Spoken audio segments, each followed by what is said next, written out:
make you laugh, shows that make you think, music that moves you. It could only be one place. Universal Broadcasting Network. Tune in at ubnradio.com.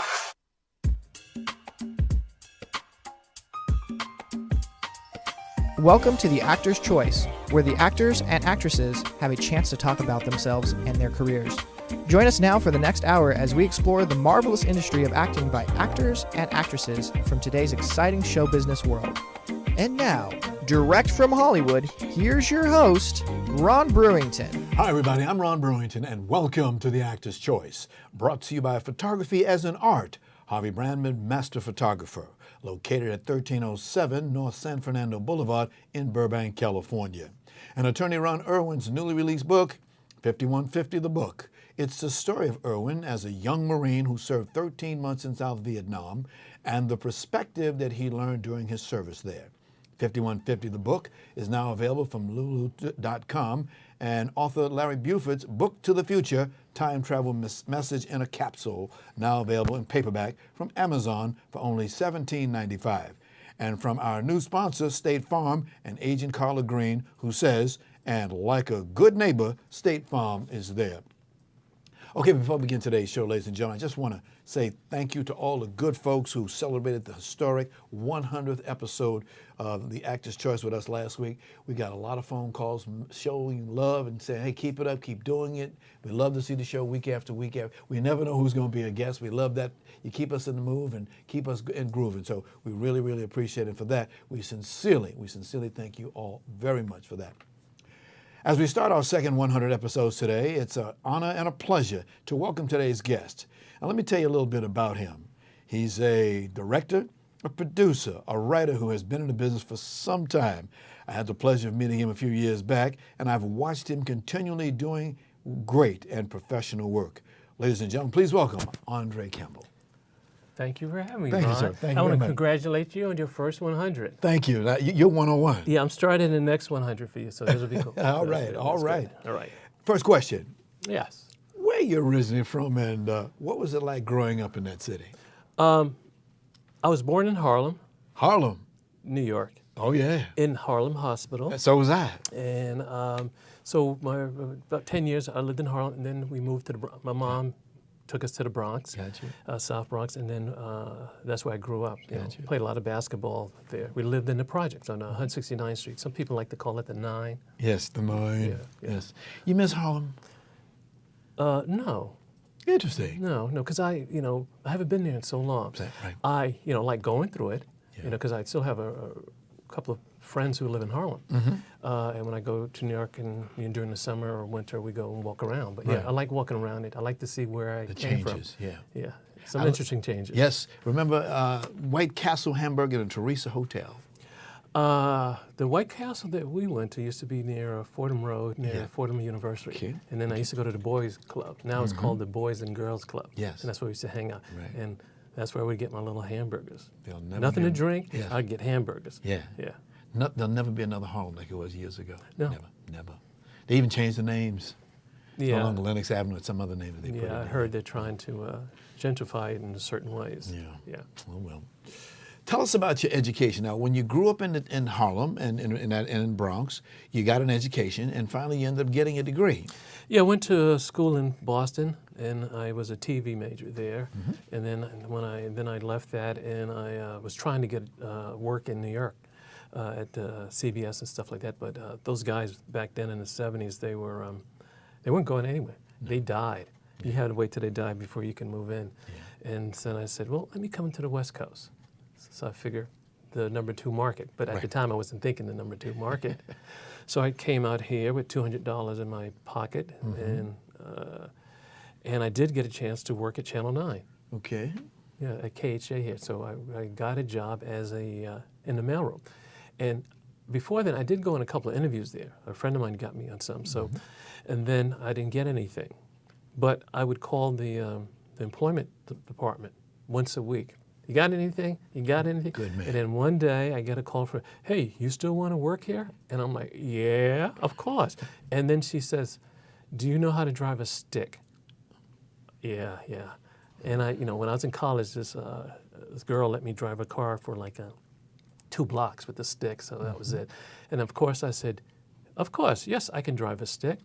So I'm thinking, oh man, how am I going to learn? So I went and asked a friend of mine. He had a Porsche 920 or something, and and we're friends today, Ron LaFleur, and so he let me practice in this Porsche. Yeah, so his family, they're still friends with me, his sister.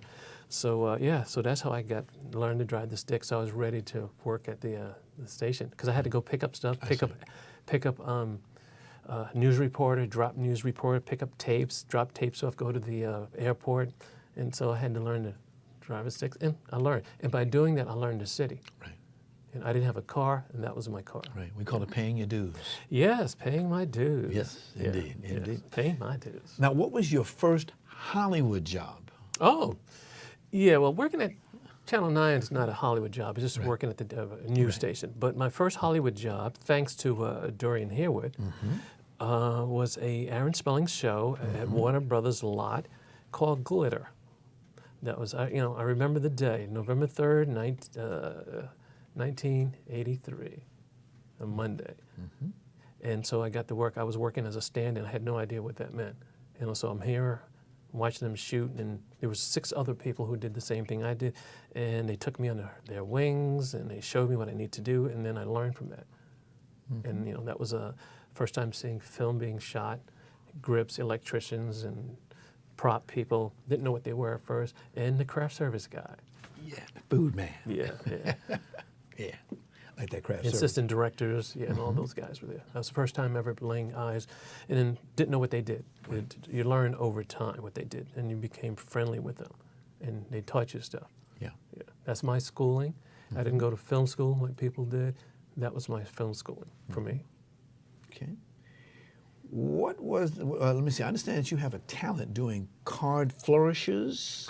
Oh, well, in the Bronx, I used to do magic shows for kids. I used to do kid parties. So I learned how to do, I had birds, I had a rabbit, and so I had cards. I couldn't afford the big giant boxes. So I, stayed around and stayed with close-up magic. Right. And stuff like that. So, and then I could do flourishes, cut cards with one hand and stuff like that. And that came I guess you can call them tools. Tools, like yeah. Jamie Foxx. And when I got into doing Hollywood stuff, Yes. I got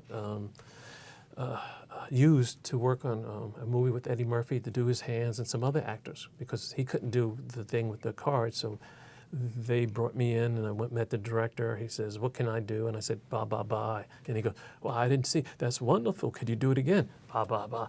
All right, we want him. He's hired. And so my hands were in this movie. So they've used my hands because they were black, and there weren't that many black actors doing that. So I got lucky. And so because of my talent, my skill, I was able to do things in movies and TV shows. Even some Vegas stuff, because I could deal.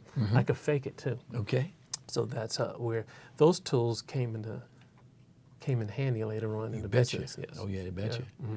Because I understand when you were working at KHJ at that time, not KCAL, Channel 9, that you were being exposed to documentaries. Oh yeah, Phil Reeder, who I haven't seen him in a while, but we were on Facebook together. Hey Phil. And he allowed me to work with him. He gave me an associate producer title, and I worked with him on doing 2 documentaries for the TV station. But in order to do the documentary, I had to leave the TV station to come back to work with him. So technically, I was an employee, but I was working and being paid by the station. So I left that to make a step up. And so we did 2 documentaries. Which was a very good learning experience for me. And that's where I got the bug. It didn't come back out until the 90s, but I got the bug, and I liked that. What's so special to you? You said you got the bug. What's so special to you about documentaries? It's true life. You get to meet somebody, and they tell you their story. And their story sometimes is more interesting and made-up stories sometimes. And that's a good thing, then we can share it. And it's only good if you're passionate about their story. Okay. If you're not passionate about their story, then there's no sense in trying to make their story. That's true. Some people, you could be a documentarian today, you don't make, not too many people make a good living or a great living on doing that. No. Yeah, it's become a work of love. Right. Yeah. I just, since we're on that subject, we've had the Hollywood Black Film Festival several times, and I've been on certain committees, and I always ask to be on the documentary committee because, like you say, there's something about documentaries that's different from doing feature films. And one of the things that I recommend to people, if you're doing documentaries, go down to AMPUS and get their guidelines about what it is to do the way they want you to do it and the way they like to see it done. Great suggestion, because you might get an Academy Award out of it. Yeah, actually, I was talking to last week the woman who produced a short, and she got nominated. I think it was called Edith and Eddie and Edith, about the white and black couple who got married at 95 or 96, and then the daughter came in and pulled them apart because she didn't want them to.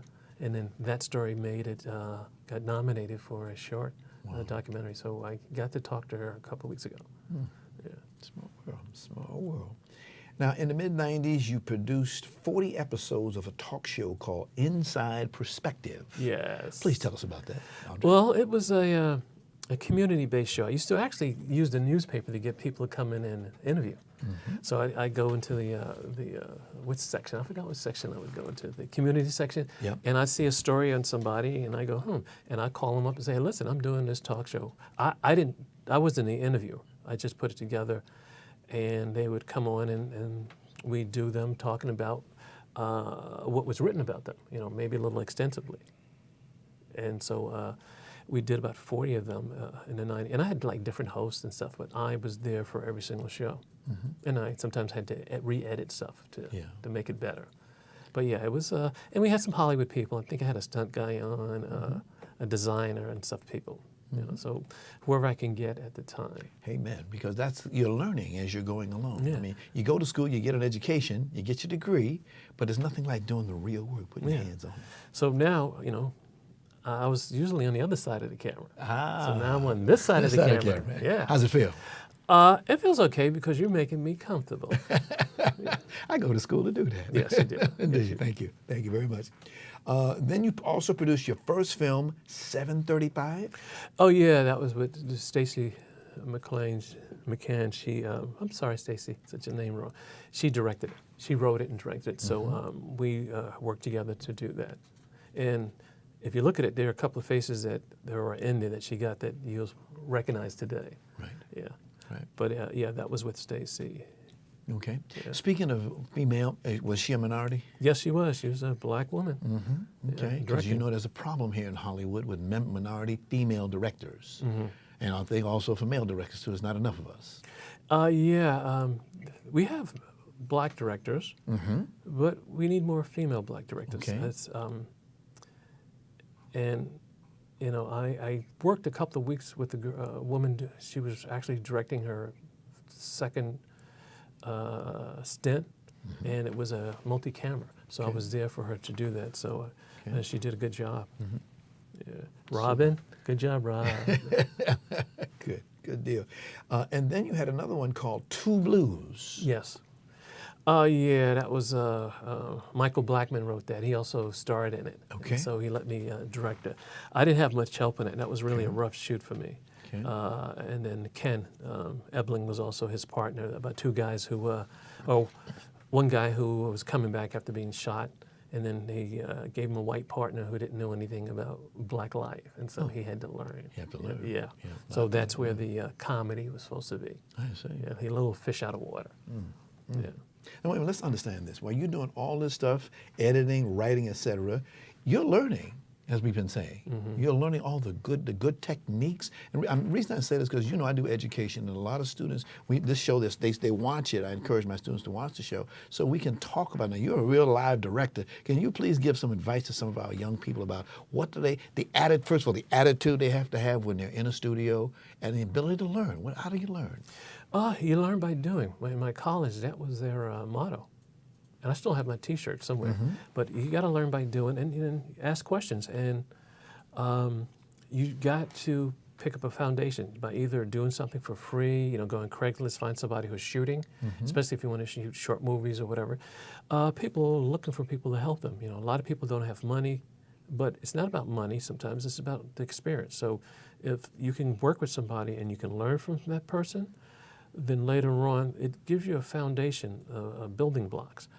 And over time, if you get these blocks or little baby tools and you start adding them together, later on it will help you become a creative person, a better filmmaker, and maybe enjoyable to be around to work with. Okay. But you have to go out and learn. You know, there are people who've been doing this. You can learn from them.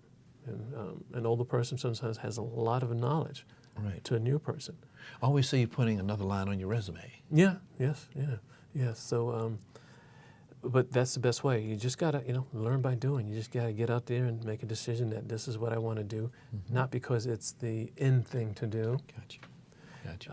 And you don't want to do it because you want to keep up with the Joneses. It should be a love of life, a love of the art. And I hope they can see that and go in that direction. All right. Yeah. Thank you, Audrey. No Thank you problem. so much. Yeah. There's a process in making a film, from the inception to the beginning and the end. Can you please explain how that goes? Well, there's three things that they talk about: pre-production, production, and post-production. And in pre-production is when you either write a script or you have a script and you try to figure out what you need to make the script work. Getting the actors, getting the location, among other things. And then once you get all those things together, for me, I say that all mistakes are made in pre-production. If you didn't figure out here in pre-production, in production, something could go wrong. So this is what I like to concentrate on. So that's why I say all mistakes are made, to me, in pre-production. And then once you get your ducks in a row, then you start shooting. And then you have a good crew, or you have a big crew, you have a small crew, and you go to your locations and you have your actors. So there's a lot of people you got to work with. Sometimes you got to wear a lot of hats. Yeah. And I did a shoot once where we took a break and we brought the actor back and we did his close-up, and he did not have his glasses on, his reading glasses in the scene. So I messed up. I didn't pick up on that. Nobody else did. So it's my fault that I didn't do that. So when I was editing together, I edited and looked at it and said, okay, came back the next day and watched it and realized, wait a minute, something was wrong. And realized that. So I had to throw out all the close-ups, and it changes the dynamic somewhat of the editing for me. So next time, I'll have somebody watching. Or I'll be watching, but sometimes you're wearing more than one hat, and you hope that you can catch everything. So it makes me think about the responsibility of a director. It's more to it than action. It's more to it than saying that. Yeah. You got a lot of things on your plate. Yeah, and sometimes they have producers who are buffers, so that people will come to them for questions, so that you as a director can, work on being creative. And then the other producer who should be working in tandem with you can answer those questions for you. And there are some times where you have to answer the question. You say, hey, you like this shirt for her? You like this hat for him? And you go, yeah, or no. But having a good producer with you sometimes is good. It's that collaboration. It helps, even though you are a producer yourself as a director sometimes. But having somebody else to buffer things away from you can help. Okay. Yeah. I see a lot of actors, not a lot, but I see some actors who go from acting to being a director, or some directors that go become actors. Yeah. I see the other way. I think a lot of actors go, because it gives them another check, it gives them another thing on their resume to do. It makes some of them, their life go longer in the business. So if they decide they're not picking up roles as much, maybe they start directing. And the thing is, if you start directing, you're starting at the bottom. Yes. Even though your acting career could be here. But it depends. If you're like an A-list actor, you still start here, but you got your A-list behind you. Yeah. Yeah. So people like that, they have a better chance sometimes of directing, I think, because they can say, hey, it's part of my deal. Can I direct one of these? Say especially a season, or a sitcom or a drama show. An actor who's the star can say, instead of paying me a raise, can I get to direct something? And and you could channel that. And they say, all right, we'll let you direct a light episode, maybe the last show of the season. Got you. Something that's not too complicated, so that you can get comfortable doing what you're doing. A complicated shoot is a complicated shoot, and you actually want somebody who does complication because they're familiar with that. And an action director can do action. If you've never done action, that's a lot of stuff to be thinking about. Cars coming around, stunt guys doing it, the helicopter.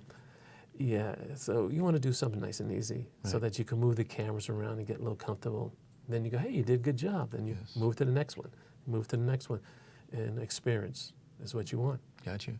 Let's talk about the reality of being a director on a set with all these actors. Okay, there's a lot of ego on that set. Let's be real about that. You said an A-list actor. Are you intimidated by that A-list actor? Is that one of the things that happens from time to time? It can happen, yeah. Yes. Especially if you get somebody who's has a body of work that's unprecedented. Right. But you just got to go in, and they'll know that you're the director, and they'll work with you. I've been on a set where this director was directing, and the actor really didn't pay attention to him. Oh. Yeah, he kept calling by a different name, and I could tell he lost the guys. His other job, he did commercials, and so he just lost the respect of everybody, and you can't get that back. No. And, that ego is a big thing sometimes. Yeah, I've seen that done. Yeah. So I can't mention any names. Of course not. We don't want to take it to the court. Because I was actually on a show, and one time the actor was, he did something, and the director said, well, why don't you do it? He said, but you told me to do that. And he was mad. He went away. And then I just happened to be there when the producer came to the director, and the director said to the producer, could you talk to him for me? Yeah. And I just sort of looked at that and go, yeah. Sometimes you lose it, and you need somebody else to get them back for you. See, these are the things that people don't see, but you're talking about the realities of what's it like on a set. Yeah, you're working with a budget. You don't want to be over budget. Well, yeah. Well, the one thing is that, you can have a movie for $1 million. Right. And a movie for $20 million. It's the same process. Right. The same process doing $1 million or $20 million. Okay. Except with the $20 million, you could rent a helicopter. You could get that crane. Yeah. So those are some advantage of that. Got you. I should mention that during the late 1990s, until 2008, you did what we call PA work. Yeah. Tell us about that, please. I started working with my friend Rick Johnson. He used to... he would have a show, and he let me come on. I would work as a PA, right. And I get to PA stands for production assistant. Okay. Early '90s and stuff like that. And because of him, it allowed me to go in location. They hired me to do that. We went to Minneapolis. All those mosquitoes were there. They sure ate my butt up. But you're there for the duration of the shoot. You're working with paperwork. You're working, sometimes you get coffee from people. And sometimes you just do it because you like doing it. Right. But my friend Rick would say, hey, Dre, could you get me some coffee? And I said, how you want it, Rick? He goes, I want it to look like Halle Berry. So, what? And then I realized that a little extra cream. Yeah, extra cream sugar. So I made it and actually looked at it and go, does this look like Halle Berry? So. Funny things. I mean, it's interesting. You go on location in various places. Here in LA and in Hollywood, I watch the way these organizations move. The big truck comes in and it's early in the morning. They offload. They start. It's all done in sequence. Everything is done right. It's amazing to watch the way you guys do your thing. Yeah, everybody has a job to do, and it's like a concert. And we got the guy doing it. You go over here, you go over here, you go over here, and everybody's in concert. Everybody works together. Could be 150 people. Sometimes more, including the office. Right. But it's in concert. We work by a schedule. Yes. We follow a schedule. The assistant director will make a schedule, and he's good at his job. And we follow that schedule. We have so many pages that we need to shoot. Yes. And we thank him for putting together a good schedule. Especially a director will thank him. And then the schedule will say, thank you, because the schedule worked, and you do the job, you finish on time and under budget. Under budget. And that's a good Yeah, thing. it's a good thing. Yes. Yeah. Sometimes they'll buy us jackets. If you have less, there's money left over in the budget. They say, hey, let's get the crew jackets. Hey, that's nice. And that's a nice thing. Right. I see some of these multi-million-dollar movies that they're making. I mean, they hopefully they try to come out, like you say, on time, on budget. But at the same time, you see all the weekend box office. That's where it starts at. Yeah, yeah. Yeah. When the movie comes out, it's that first weekend. Yes.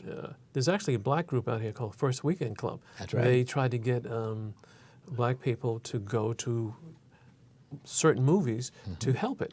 And the true thing is that if a movie comes out and does well, and then in the second weekend, if it drops below 50%, Yeah. and that's a killer. And it's proven over time. If you look at all the movies that have dropped below a certain, they don't recover that well all the time. So that first weekend and maybe that second weekend. Amazing. Yeah. It also depends on how many theaters there are. Yeah. You know, Oh, these yeah. major movies, they Major can go mo- into 4,000 Yep. theaters. Right. Well, small, Yes. another one can get in maybe 100 theaters. And then you can look at every time they show the movie, it could be $10,000 every time they make or more at that screening. You know, so it's all about later on in the box office. Yes, yes. When- I used to attend from another aspect, junkets. And that was a fun thing we learned after the movie is made. Then, as you know, Junkets, tell them what a junket is. Okay, a junket is where specific journalists are brought to a location with the director, the producer, the writer, the stars. We sit down, we interview them, take them back to our respective organizations, and we tell people what we saw. We're film critics. We're telling all what it's all about. Yeah. Yeah. This is like a junket, isn't it? Yeah, of sorts. We got a baby junket. Yeah, you got a here. baby junket. Yeah, Okay. oh, yeah. Yeah. But it's a lot of fun. I really Yeah. enjoyed doing it. I did it for about 15 years. Yeah. Really, really enjoyed Yeah, it. Traveled a especially lot. yeah. When you travel, I actually like there are people I hate hotels. Yes. And I said I like sleeping in hotels. Yeah. I actually I get in there, I turn the air conditioning on. Yes. Big old color TV. Yeah, I just- send some yeah. lobster upstairs to my room, stuff like that. Well, yeah, that's nice if you can. If you have to pay for the If you- lobster oh, yeah. yourself, Yeah. that's one thing. If it's on the house, then it's another something. thing. That's right. It's on the And house. if they have lobster, Right. sometimes you go into. They take the crew into a small hotel. They may not have lobster there. You may have to find it somewhere else. Yeah. Oh, yes. It's an interesting industry that we're in. In 2000, you did a 6-minute short film called Trust. Then in 2003, you had a doc called Thrown Away Babies. You won an award that year. Yeah. For that. Yeah, it was about a woman, Debbie Farris, who, watching the news, she saw there was this baby found. I don't know if it was in a dumpster or at the beach who came up in the waves. Right. And she was wondering what they were going to do with it because they didn't know who the baby belonged to. So she got in touch with the coroner's office. And I guess they thought she was crazy because crazy people always call about stuff like that. But it took them a while to realize that she was the real deal. And then what she started doing was she would get these babies and take them and bury them, give them a name. And she would then look for more babies to bury. And then they started calling her. Wow. And she started an organization, a nonprofit, I think she was on Oprah at the time. And so that was her gig, to find these, give them a home, give them a name, and bury them. Yeah. That's a yeah. shame. Just the other day, they found a baby off the freeway here in town, and you say, "My God, somebody!" It's good to have organizations like that that can do something like that. Sure. In 2000, It's called the Guardians of Angels. The Guardians of Angels, right? Yes, Exactly. Yes, that's her organization. Say that name again, please. Guardians of Angels, I think. Okay. Yes. Okay. Just look it up online. Okay. Yeah. Thank you. In 2004, you and I met each other. That's correct. I did. For the first time, courtesy of a lady named Carolyn Scott. Yeah, she wrote some things and produced some things with me. Yes. Yes.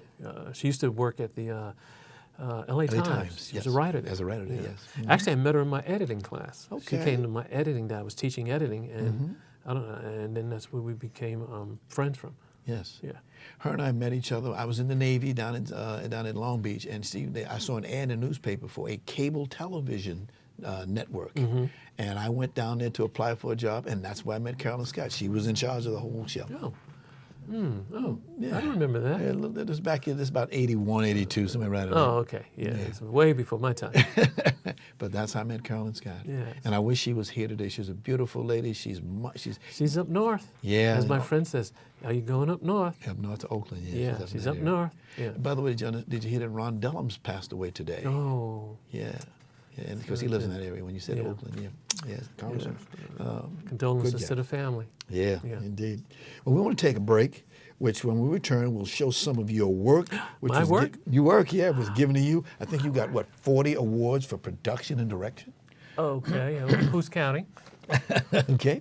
Ladies and gentlemen, this is the Actor's Choice. Our guest today, Andre Campbell, director, producer, and writer.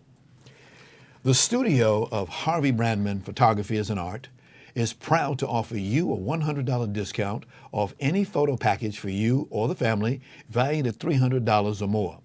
Now, Harvey's been in this business for nearly a quarter of a century, and he certainly knows how to take care of you as a customer. So please give him a call today at 818-954-9294. That's 818-954-9294, and you'll be glad you did. And by the way, please tell Harvey that you heard about his offer right here on The Actor's Choice.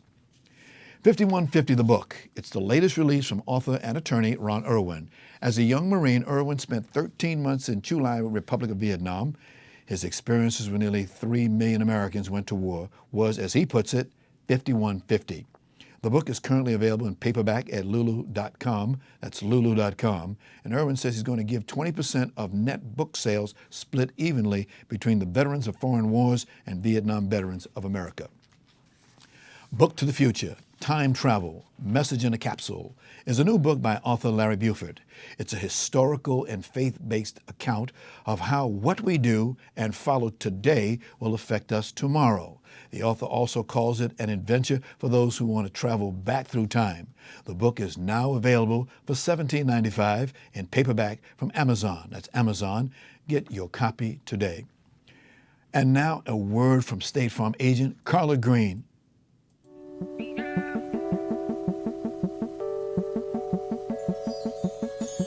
Let me ask you something. What do you see when you look at your home and your car? Do you see a bundle? A combo deal? That's how other insurance companies see them, but a State Farm agent sees so much more. Because the State Farm agent sees your home and your car as more than just 4 walls and 4 wheels. They see the things you've worked really hard for. So why not give them the protection they deserve? Let me help you with that. Give me a call. State Farm agent Carla Green, 213-239-9675. I look forward to speaking with you.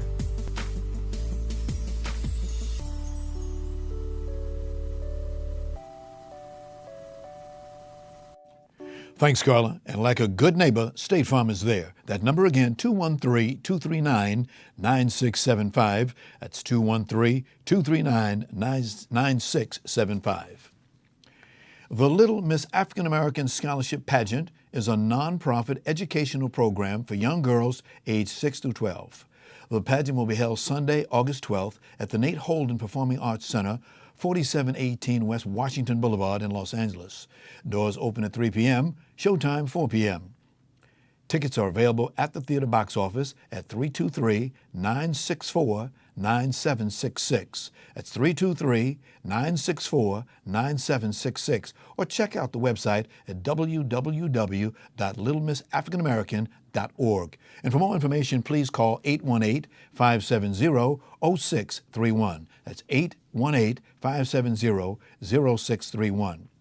And finally, if you have a product, a service, or an upcoming event that you'd like to be advertised on this program, please call 323-533-1036. That's 323-533-1036. Please note our prices are very affordable. Thank you. This is The Actor's Choice. I'm your host, Ron Brewington. Our guest today, director, producer, and writer, Andre Campbell. So, okay, Andre, before the break, we talked about your work as a director, producer, and writer, and a good friend of ours, both of us, Carolyn Scott. Mm-hmm. So let's start with the art of. That was one of the movies that you did in 2004. And I had just met Carolyn through a cable project that she was working with. She told me about you and the work that you did and have done, and I met you, and the rest is history. Would you roll that tape, sir? Hi, everybody. Welcome to Inside Perspective. I'm Ron Brewington. With a big business or a little business, the process is the same.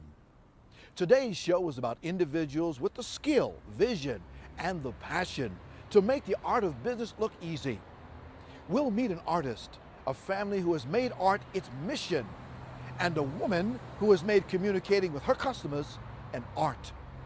We begin our program with a talented artist who left the security of the corporate world and achieved business success, painting the colors of her world.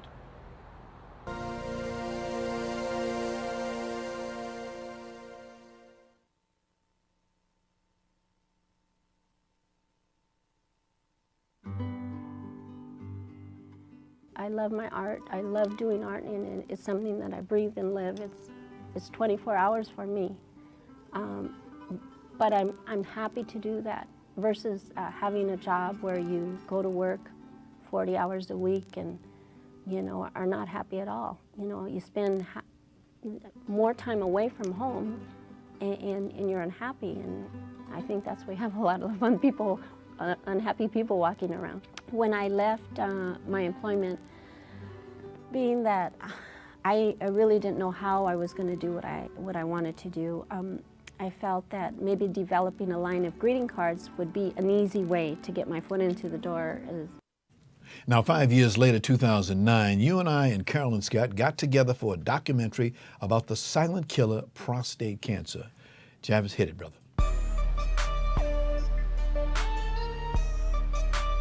Because I had no symptoms or anything. My PSA came in at 63.5. They performed a biopsy, which came back saying that I had prostate cancer. My first question was, okay, I've got it, now what do we do to get rid of it? If prostate cancer is detected early, and that's the vast majority of patients today are picked up when the cancer's only in the prostate. I don't see myself as cancer gonna do anything to me except get on up out of me.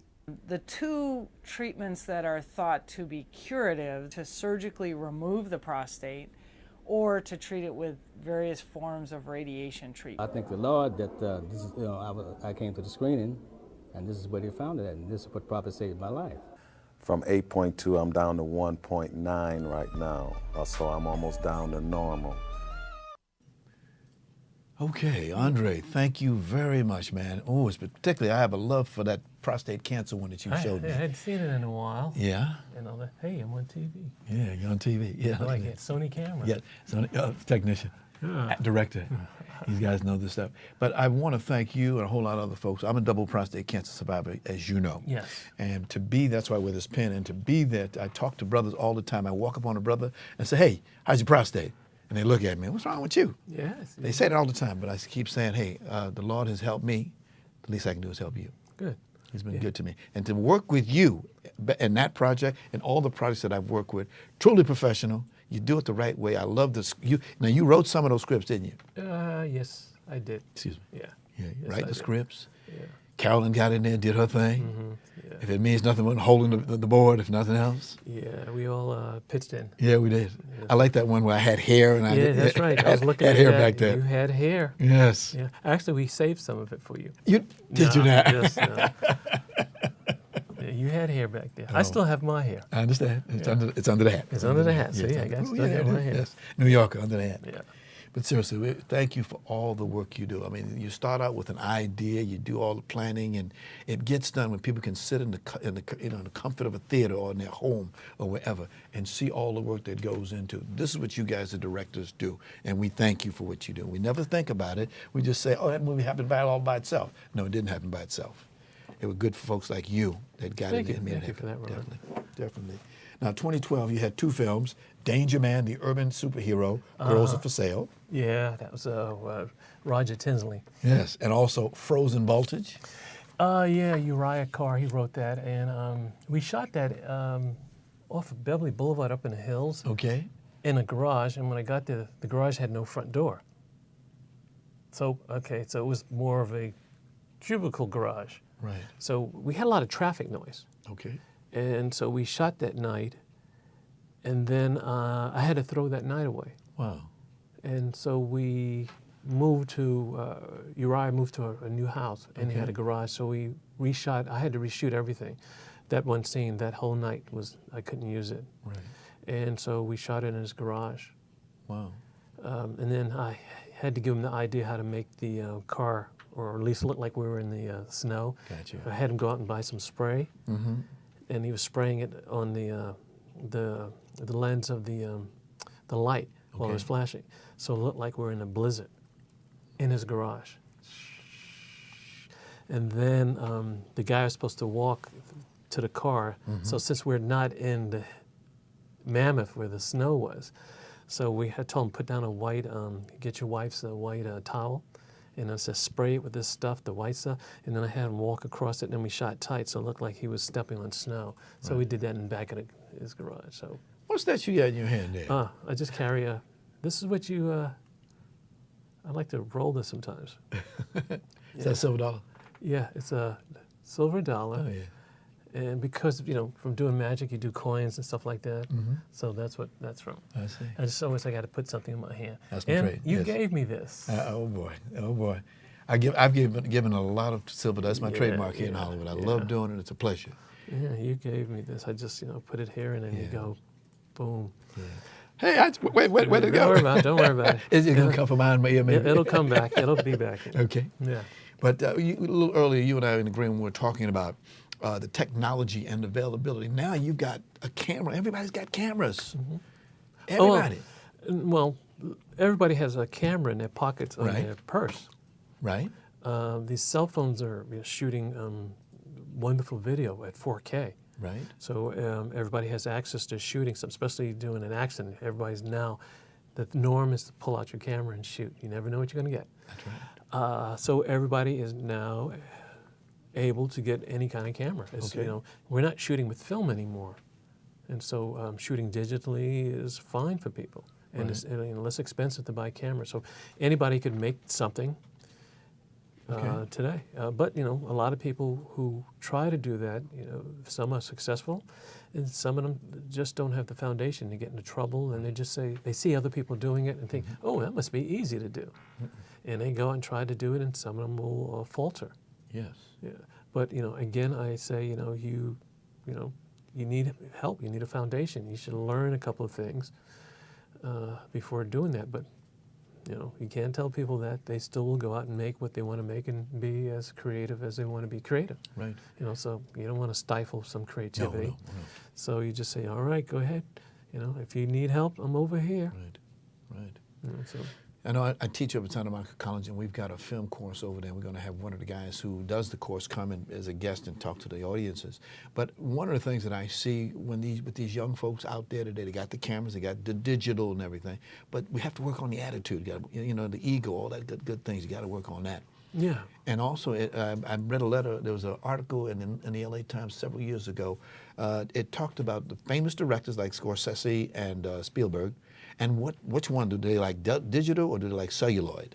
And believe it or not, those guys, they like celluloid. They still like celluloid. I think Spielberg still shoot with film. Yeah. Yeah. In order to shoot with film today, I think you got to be really a big shot, to tell them I'm going to shoot film with the studios. Right. But yeah, and then you got to find the film. Yeah. It's somewhere. Somebody still has them. They're still making stuff. Is it the graininess in the film? That's why they stay with it versus the digital? No, film has just a different look than video. Yes. Or digital. It's just a different look. And there are different types of film stock, just like in still photography. So some director like different film stocks because they give them a different type of look. And if that's the look you want for your movie, then you get that. With digital, they will do that in post-production or color correction or there to get the look that they want. Because today a lot of them will shoot what they call a flat look, which is pulling the color out of the picture and then reintroducing it back into it later. And by doing that, they get what they call a dynamic range. It just sort of means that when they pull the color out, you can see more things, so if somebody had a black shirt, and you can see the wrinkles of it, and then when you bring the color back in, you'll still see the wrinkle of it, This is just a lewd way of describing it, but so it depends on the director, Gotcha. But a lot of people are shooting, with digital, and it's becoming the norm. A lot of the sitcoms, they all shoot that way. Some of them still shoot to tape and digital at the same time, or digital tape. Come a long way from silent movies, haven't we? Yes, we have. Yes, we have. From tape, well, we went from film to videotape, and now to no tape and digital on a hard drive, a flash drive, compact disc, SD cards. Do you go to film festivals? At times, not all the times. Okay. The last couple of film festivals that I went to, I was involved in them. My short was in them. Yes. Yeah.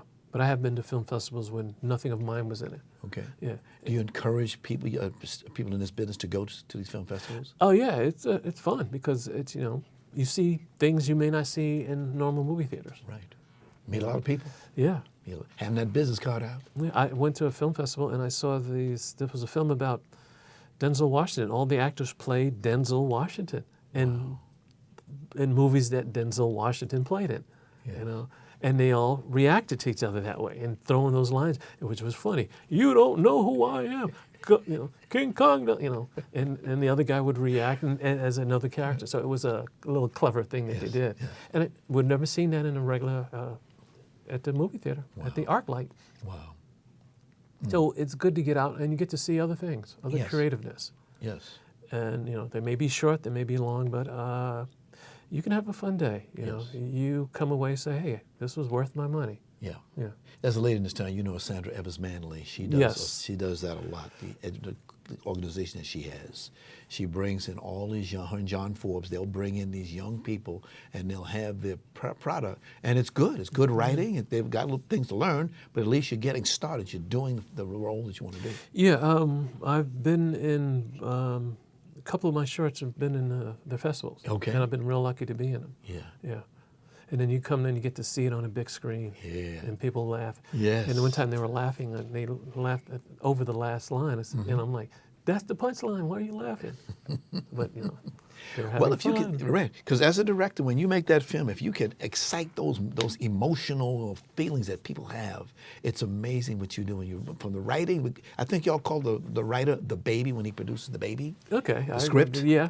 Basically the script. Well, yeah, I guess you could call it that. Yes. But one of the things is sometimes when they give you the script and you got to make changes. Yeah. And sometimes you're cutting off an arm. That's right. And just to make it, it's hard to do that for some people to re-edit their work. Yeah. So the writers, the directors, the producers, all these people, again, all together. Yeah, collaboration. Collaboration. Wow. What is 139 West Productions? 139 West Production. That's the name of my production company. The name comes from where I was living in Harlem.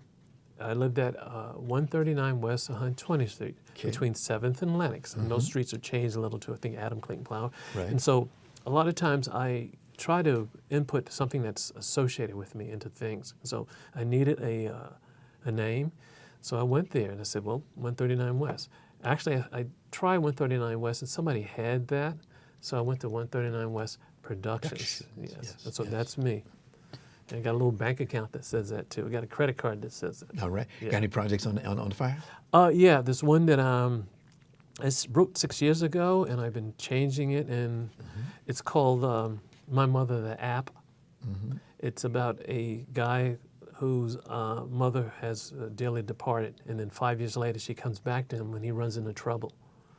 And she comes back to his app on his phone. She can only come to his app on his phone when he's, it's not like Genie where you can pop in any computer. So she comes back to him to help him through anything that he can do later on. So, and that's it. So it's a comedy, hopefully people like it. And we can call that a fantasy. Yeah. I don't know if we call that sci-fi, but it's a fantasy comedy. So that's our next project. And we're going to try something a little interesting because this has a higher page count and more actors in it, that we're going to try fundraising. So sometime in in August, we're going to give that a shot and see if we can get a little luck with that. We don't need a lot, just a little bit. Is there a way that people can get to you? How can they send some money to you or donations? It's not set up yet. Okay. I will let you know when that is, and you could blast it to the world. All right, all right. Ba-boom. Ba-boom. Yeah. You mentioned page count. What does that mean? Oh, the page count is how many pages you have. Instead of 120 pages, 100 pages, comedy sometimes are 90 pages. Right. So I think we're at maybe 22 pages on this one. That's good. Yeah, and that's what I mean by page count. So when you do a shoot, you do so many pages per day. Is that it? Yes. Yes, especially in regular big movies. They, I think in the old days, in the 40s, they used to do 1 page a day. So if they had a 90-page or 120 pages, that's like 120 days. But back then was, it was cheaper. Yeah. Yes. But yes, on TV shows they can do maybe 8 to 10 pages a day because they're working with 60 pages and they work with about 7 days or 8 days a week, depending on the show. Gotcha. These days, violent films, and all we see is a lot of violence. Sex and violence is all we see. What's your take on that? It's not going to change. We moved into where we're seeing a lot of blood. I remember in the late 90s when I started noticing that I've started to see a lot more blood. They're trying to get as real or realistic as possible. They're showing us blood, so now we're accustomed when somebody is shot and they hit the ground, then a blood trail comes out from behind the head. Special effects guy got there, he squeezes it, and so the blood trail will come out. So we're seeing a lot of stuff. And I think they take their cue from looking at pictures of, from say they go to LAPD, and they get these pictures of crime scene, and they try to match it. And so we're becoming accustomed to seeing that violence.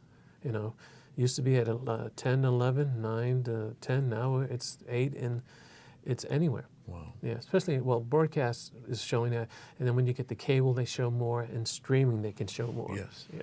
As long as I've been around this business, I still haven't figured out when they're shooting guns, how you can actually see sparks going off and things blowing up around it. Well, they can shoot, it depends. They can shoot a gun with a half load of gunpowder in the. Okay. They don't use real bullets, and it's covered, so it comes out of a spark. Now, for safety, with CGI and stuff, they can actually add sparks to a gun. So if somebody has to come in when somebody shoots, bang, there are companies that will go out and shoot real guns, and then they'll cut out the gun and just have the spark part of it, and then you just take that and add it to the front of your gun in during a special effect, and that's what they do, and that's a lot safer than having somebody shoot somebody, because there was somebody who died years ago putting a blank to his head and killing himself, because when he did that, that stuff has to go somewhere, and it went into his head. If he held it here, it probably would hurt him, not kill him, because it's the spark and stuff and the debris, what's holding him. But he should have never done that. So shooting today, they're trying to be a lot safer. Gotcha. And then now you can actually do special effects and CGI to be safe, to hang somebody from just 5 feet above and then make it look like it's 100 feet below. Wow. Yeah. It's all about safety, and if you can do that in a good way, then that's a good thing. Do you see yourself as a pioneer? No. I see myself as just standing on the shoulders of others who have come before me. And then maybe somebody may stand on my shoulder. And I'm okay with that. But no, I'm not a pioneer. How do you want to be remembered? That I was okay, had a good life, and that wasn't perfect. Yes. But that I was okay guy. Okay. That Dash, he was okay. All right. Yeah. We'd love to have you come back again, because you're so full of information that I'd love to have Thank you. share with our audience. Yeah, I love that. Hey, audience, if you have me back, I'll be back. Yeah, me I'll back. be back. When you start a film, are you the same person that finished the film? No, after I finish, I'm either tired, crazy, worn out, I need some downtime. A rap party, of course. And I'm still a little frazzled because I still don't know if I have everything, and I hope I have everything. So until I start looking at the edits or the raw footage, I'm not happy, because there was some times I had to go back and reshoot some stuff. Wow. So, yeah. Wow. I know you guys, when you do your thing, you have your rap party. That's a lot of fun. Yeah, rap party. Yeah, we had a party here last week. We had some cake and some Campbell. Was everybody rapping? Oh, well, he was rapping. Rapping. Yeah. Thanking a lot of people for that. On that word, I know we ran a little short of film time, but special thanks to our sponsors, Harvey Branham Photography as a Net, Ron Irwin, 5150 The Book, Larry Buford, Book to the Future, The Time Travel Message in a Capsule, and State Farm Agent Carlos Green. Now, before we leave, I want to go out on this. Jarvis, if you can do this for me. We have one of his films that we have, the last one we threw in there. The Real? Can you run that one for as we go out the way? And this is one of your films that you did, and it was one of your famous films. And want to make sure that it does get a chance to be seen. They call this one Lose Up First. Oh, okay. It's an award-winning film that you got. Did a lot of things on it. Okay. Yeah, you've been a busy guy, but thank you so very much for coming. It's my pleasure. Thank you for having me, Ron. And you are 101st person to be as our guest on the show. 101. 101. I start the next 100. Hey, start that next 100 for us. And again, thank you very, very much. I want to thank all our listeners and viewers. Thank you. We'll see you another time. Yeah. Like you're up first today in the queue, so how can I help you?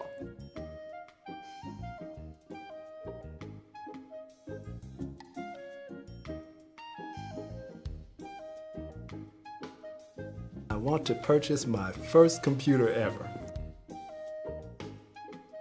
Forget the Windows thing. Mac? No, my name is Lou. What comes bundled with my new computer? Money. I get a bundle of money. Microsoft gave us a license to copy money. Isn't it illegal to copy money?